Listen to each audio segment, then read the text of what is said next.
C'est un problème difficile parce que, comme vous le savez, longtemps l'archéologie classique a bénéficié d'une position qui se voulait exemplaire dans le paysage des sciences destinées à la recherche du passé des pays européens. Mais aujourd'hui, l'archéologie classique est devenue une discipline apparemment semblable à toutes les autres, depuis la préhistoire jusqu'à l'archéologie médiévale, c'est-à-dire qu'elle applique les mêmes méthodes sur le terrain et elle a à peu près les mêmes objectifs. La différence tout de même, et c'est ce qui fait la spécificité, la particularité de l'archéologie classique, c'est qu'elle bénéficie d'un fonds documentaire qui est lié à la littérature grecque ou romaine, à l'épigraphie, c'est-à-dire aux inscriptions sur support stable, et qui permettent de donner aux découvertes une ampleur et une importance particulière, c'est-à-dire que ce qui définirait, je dis aujourd'hui, l'archéologue classique par rapport aux autres archéologues, c'est qu'il peut toujours, presque toujours, mettre en relation ces découvertes de terrain avec des données littéraires et des informations historiques. Et c'est cela qui est très important.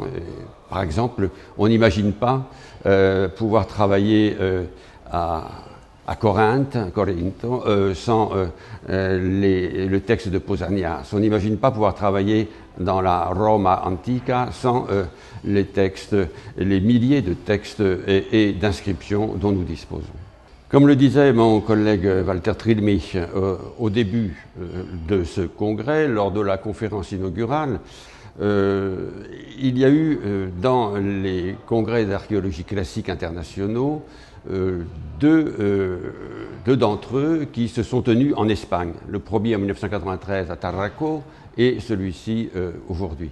À 20 ans de distance, la différence entre les deux, même si les thématiques restent à peu près les mêmes, c'est que désormais l'informatique, les restitutions en 3 dimensions, etc., ont envahi les techniques dont nous disposons et ont apporté des outils tout à fait nouveaux, en particulier pour l'appréciation des monuments, la restitution des monuments. Le danger, évidemment, de ces procédés en 3 dimensions, comme on dit, c'est qu'ils ont tendance à offrir des images très belles, qui plaisent beaucoup au grand public, mais qui parfois dissimulent ou véhiculent des hypothèses qui restent à vérifier. C'est-à-dire que l'image a tendance un peu à bloquer la réflexion.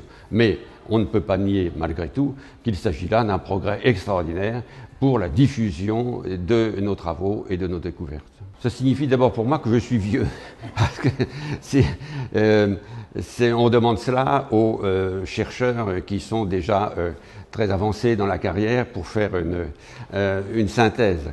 Bien évidemment, je ne prétends pas, je ne vais pas avoir à faire, et j'en suis heureux, la synthèse des quelques 350 communications qui ont été présentées. Je présente une réflexion globale sur l'archéologie classique et sa signification aujourd'hui. Et pour moi, c'est un honneur que de faire cela, surtout chez nos amis de Mérida, avec lesquels je travaille depuis maintenant plus de 20 ans, et dont je connais la valeur et dont j'apprécie beaucoup, en particulier le fameux Museo Nacional de Arte Romana.